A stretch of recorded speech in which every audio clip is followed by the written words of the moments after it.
La greffe de tissu conjonctif consiste en une intervention chirurgicale mineure qui a pour but de solidifier une partie de la gencive inadéquate. De nombreuses causes peuvent justifier un tel traitement.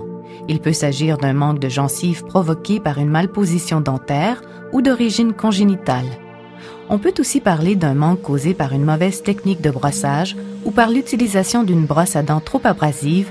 Dans tous les cas, ces défauts seront dépistés lors d'un examen dentaire.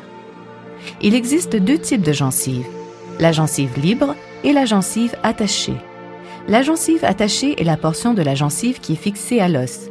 Si elle est trop mince, la solidité de la dent risque d'en être compromise. Vous saurez lors de votre examen dentaire si vous faites partie des cas à traiter.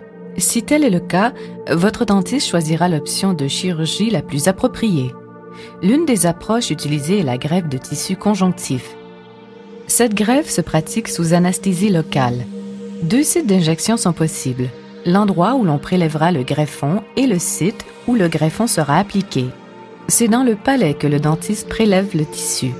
Il procède alors à une légère incision permettant le prélèvement du greffon entre les couches de peau. Cette technique limite les plaies au vif au palais puisque la couche supérieure de la peau reste intacte. Plusieurs études démontrent l'efficacité de cette approche. Une colle peut faciliter la guérison de la plaie. Une fois le greffon prélevé, il sera placé à l'endroit voulu et solidifié à l'aide de points de suture. Quelques jours suffisent pour une guérison temporaire qui permet une diète presque normale. La guérison complète peut prendre quelques semaines. Des analgésiques pourront être prescrits afin d'assurer le confort du patient. Ne tardez pas à poser les questions qui pourraient vous faire hésiter.